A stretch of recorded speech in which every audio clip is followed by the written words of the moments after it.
Brothers and sisters, if this voice has reached you now, it was not a coincidence or an algorithmic error. There is a scheduled meeting at this very moment because, amidst the confusion of the times, the Virgin Mary has once again made her voice resound in Medjugorje with an intimate warning and, at the same time, an embrace of protection extended over you and over every family. We are living through days that the Gospel itself described when it spoke of signs in the sky and unrest on earth. And yet the promise remains firm that no evil will prevail against those who take refuge in the shadow of the Most High. This message crosses borders and calls by name our peoples of Latin America and North America, reaching Mexico, Argentina, Colombia, Ecuador, and also the United States. This is not about religious curiosity or sensationalism. We are talking about the care for souls and the protection of homes placed under the maternal mantle of Mary. Today, 3 simple and profoundly spiritual guidelines will be shared, capable of safeguarding your home, and that is why it is essential to remain until the end. While listening, unite in a gesture of faith and communion by writing in the comments, "Mary, protect us," and offer this plea for your family, for the sick, and for those who have almost lost hope. This prayer, united with so many others, will rise like a single living flame before God. Everything presented here is devotional sharing and reflection in the light of the Catholic faith, knowing that public revelation was fully accomplished in Christ and is sufficient for our salvation, while private appeals can help without ever obliging belief. Stay with me because we are about to enter the heart of the message, observing the signs around us, the warnings of the present time that many choose to ignore, and above all, the 3 instructions that can transform your home into a true refuge of grace. May the Lord grant you serenity to listen and courage to respond. The signs have been accumulating like the heavy sky before the storm. Everything seems to converge, and all of creation seems to hold its breath while nations are in turmoil and hearts seek shelter. This is not a time for empty distractions, but a call to see with faith and listen with an awakened soul. The world burns in conflict with dozens of wars that tear families and territories apart, and a nuclear threat that does not the feeling that had been felt so strongly since 1962 returns, looming like a blade over human conscience. When violence becomes routine and fear becomes normal, God's mercy often opens cracks of light where everything seemed closed. It was in this context that on the morning of September 3rd, many faithful reported a simultaneous sign that shook consciences. Images of the Virgin Mary shedding tears of blood in various sanctuaries at the same time in Guadalupe, Mexico, Luján, Argentina, Chiquinquirá, Colombia, El Quinche, Ecuador, and Esquipulas, Guatemala, not as a spectacle for the curious, but as an urgent call to conversion, like bells ringing at the same time in different towers so that no one can say they didn't hear. The scriptures had already announced signs in the sky and the woman clothed with the sun amidst pains that make the earth groan. And this is not empty poetry. These are spiritual keys to interpret a story that often seems confusing to us. Evil changes its mask and multiplies while grace manifests itself humbly and firmly, like a mother gently shaking her sleeping child to free him from evil. Danger, chance, or a call from heaven. When signs coincide in space and touch the conscience, the wisest course is to move from perplexity to vigilance. And where there are signs, there are also times, not just alerts that awaken, but marks that organize the heart. Therefore, let us open our inner ear to recognize the warnings and the order of the times, being invited to watch without fear, with the sobriety of one who loves and prepares. The signs awaken, but it is time that puts everything in order. When the bell rings in various towers, it is not noise. It is the hour being announced. Some witnesses transmitted a sober warning. When the main sign occurs, there will be only 72 hours for decisive preparation, not as a threat or panic, but as a short window of grace, similar to one who perceives the storm approaching, closes the windows, gathers their loved ones, and turns on the light. Thus, the remembrance of these 72 hours does not bind us to a clock, but awakens the readiness of the soul, asking for less distraction, more silence, more prayer, and more inner clarity. God's times do not improvise, but neither do they crush. They invite us to trust and act with a firm heart. And my beloved children, listen with the watchful heart, not filled with fear, but with discernment. What many call prophecy is beginning to be felt not only in world events, but above all in the fragility of human hearts. There are signs, my children, signs that humanity has become excessively dependent on what is fleeting, on what fades, on what fails, which can cease from one moment to the next. The approaching darkness is not just the absence of light in homes, but the lack of light in the soul, the absence of God in choices, in families, and in consciences. When I speak of blackout, don't just look at wires, energy, or human systems. Look at how many already live in spiritual darkness, even surrounded by lights. Look at how many no longer know how to listen, wait, trust. The world rushes, agitates, gets distracted, but forgets to prepare itself inwardly. And that is why I tell you, prepare yourselves while there is time, not with panic, but with wisdom. To prepare is to strengthen faith, to unite the family, to learn again to live simply, to not place all security in what is material. Many believe they are firm, but they are supported on fragile foundations. When something fails, despair sets in. Therefore, my children, teach your hearts to remain at peace even when everything around you is silent, even when human certainties crumble. Do not wait until it is too late to change your ways. Do not wait for pain to teach what love could have taught now. The time given to you today is a time of mercy, of gentle correction, of a silent call. Tomorrow, many will wish they had heard sooner. I do not come to frighten you, but to awaken you. Prepared house does not fear the night.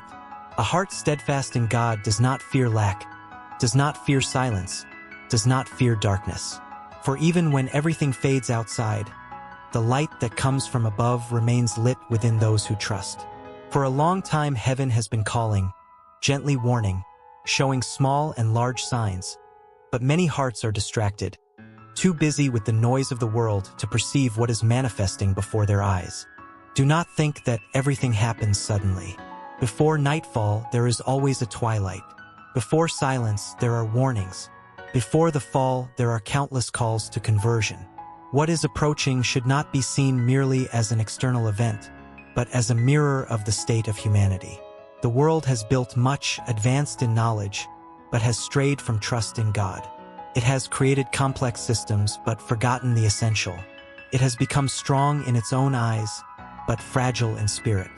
Therefore, when something fails, when the human order trembles, many despair, for they have placed their security where there is no eternal stability.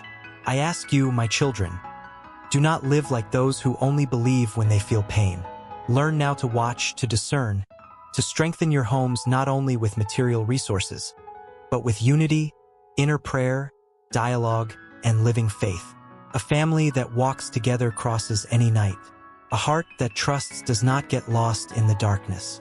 There are many who think they are prepared because they accumulate, because they take precautions outwardly, but remain empty inside. Others possess nothing, but carry a simple and firm faith, and these do not waver. Understand, the greatest protection is not in what one holds in one's hands, but in what one cultivates in one's soul. What will sustain you in difficult days will be inner peace, the ability to wait, the certainty that God does not abandon those who seek Him sincerely. The world has taught you to be in a hurry, but I teach you to persevere. The world has taught you to fear lack, but I teach you to trust. The world has taught you to depend on everything except God. Therefore, when everything fails, many feel lost. Return to the essential, my children. Learn again to live with less, to be more grateful, to listen more, to judge less. Do not allow fear to govern your hearts. Fear paralyzes, divides, hardens. Faith, on the contrary, clarifies, strengthens, and guides. Even in the darkest night, he who carries the light of God within himself is not lost. You are not called to live in panic, but in loving vigilance. You are not called to flee the world, but not to belong to its spirit. Prepare yourselves, yes, but prepare yourselves correctly. Prepare your hearts to forgive, to resist the temptations of hatred and despair. Prepare your minds not to be carried away by rumors and confusion. Prepare your homes to be a refuge, not a field of conflict. Prepare your souls to remain firm when many falter. My children, there is still time. Heaven still holds humanity's hand, even when it tries to stray. Each day given to you is an opportunity for return, for adjustment, for spiritual growth. Do not despise the small calls, for they are what prevent the great falls. I walk with you. I do not abandon those who listen to me with their hearts. If you choose faith, vigilance, and sincere conversion, no darkness will be able to extinguish the light that God has kindled within you. Remain firm, remain attentive, remain in love, my beloved children. In light of all that I have revealed to you, I ask you, be stronger and more steadfast in God. Do not allow doubt to weaken your hearts, nor fear to govern your decisions. The strength that will sustain you does not come from the world, but from sincere trust in the Lord. When the heart is fixed on God, no darkness has the power to dominate. Understand, my children, that protection begins with faith lived within the home. The house is not just walls and roof. It carries the spiritual atmosphere of those who dwell in it. Therefore, everything done with faith, respect, and trust in God becomes a sign of protection. The blessed oil placed on the doors is not an empty gesture. It represents the surrender of that home to the protection of heaven, the sincere desire that nothing that comes from darkness finds space where God has been invited to dwell. Likewise, rue, my children, when used with discernment and faith, becomes a sign of care and vigilance. It is not the plant itself that protects, but the intention of the heart that seeks to ward off evil and preserve the peace of the home. God uses simple signs to touch simple hearts. What is small in the eyes of the world can be great when united with faith. But I tell you with a mother's love, do not place your trust only in external signs. They are aids, not a substitute for living faith. It is useless to anoint the doors if the heart remains closed to God. It is useless to seek protection if you continue to nurture hatred, division, and unforgiveness within your homes. The greatest breach for evil is not at the door of the house, but at the door of the heart. Be vigilant, my children. Strengthen your homes with acts of love, with words that edify, with silence when necessary, with constant inner prayer. Teach your children not to fear the darkness, but to trust in the light that comes from above. A home where God is remembered is not lost, even when everything around is silent. The blackout that many fear is not nothing will be greater than the light that God grants to those who trust. When everything outside fades, peace must remain within the home. When the world falls into chaos, unity must exist within the family. Prepare yourselves, yes, but prepare yourselves with balance, without despair, without fanaticism, without fear. The times you live in demand inner strength, constancy in faith, and true trust in God. Many want protection, but few desire to change their hearts. Many ask for help from heaven, but continue living as if God were merely a resource for moments of fear. I tell you with love, protection begins when God occupies first place in your lives. Be stronger, my children. The strength I ask of you is not that of pride, nor of rebellion, nor of imposition, but the silent strength of those who trust even when they do not understand. Be more steadfast, not only in your words, but in your daily choices, in the way you manage your homes, in the way you speak to one another, in what you allow into your houses and your hearts. When I speak to you of signs of protection, like blessed oil on the doors, I speak of a gesture of surrender. By anointing the entrance of your house, you are saying to heaven, this home belongs to God. You are acknowledging that not everything is under human control and that you need divine protection. The anointed door symbolizes a spiritual boundary, where evil is not welcome, where peace should dwell, where faith is respected. Rue, my children, used with discernment, reminds you of constant vigilance. She does not replace God. She has no power in herself, but she becomes a visible sign of your desire to remove everything that disturbs, confuses, and divides. God uses simple signs to educate the human heart, for he knows that man needs to see to remember, to touch so as not to forget. But listen carefully. Do not transform the signs into superstition, nor faith into fear. Heaven does not act through panic, but through trust. Evil does not enter where there is spiritual vigilance, where there is humility, where there is sincere repentance and a constant search for God. The true breach is not in the absence of external signs, but in the absence of love, forgiveness, and living faith. Preparing for difficult times is not just about organizing the exterior, but strengthening the interior. A protected home is one where there is respect, where words do not hurt, where forgiveness is not delayed, where God is remembered even in small things. Many worry about the darkness that may come from outside, but ignore the darkness that has already settled within their own homes through arguments, resentment, and indifference. My children, teach your families to trust. Teach your children not to despair when something is lacking, but to remain steadfast. The world has taught you to depend on everything that is fragile and fleeting, but God calls you to depend on Him, who does not fail, does not fade, and does not abandon. He who walks with God does not walk alone, even when everything seems dark. He who entrusts his home to heaven will not be confounded. He who strengthens his faith today will not be lost tomorrow. There is still time, my children. Time to correct, to strengthen, to watch. Do not wait for difficulty to force you to do what you can now do out of love. Be prudent, be simple, be faithful. Heaven observes the small gestures made with great faith. Prayer is the silent guardian of the soul. It is the light lit when the world darkens. It is the invisible shield that protects when many do not perceive the approaching danger. Temptation does not always arrive clearly. Often it presents itself as weariness, as discouragement, as impatience, as harsh words spoken within the home, as indifference that gradually takes hold. Therefore I tell you, watch and pray. A heart that prays learns to discern, learns to be silent when necessary, learns to choose good even when evil seems easier. Do not allow, my children, the haste of the world to steal God's time in your homes. When prayer is forgotten, the door of the heart weakens. When God ceases to be remembered, other voices begin to occupy the space. Pray together, pray in silence, pray in the depths of your soul. It doesn't matter the form. What matters is sincerity and consistency. Evil doesn't easily enter where there is prayer, because prayer attracts the presence of God.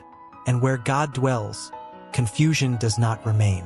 A home that prays becomes a refuge, a shelter, a place of rest even in difficult times.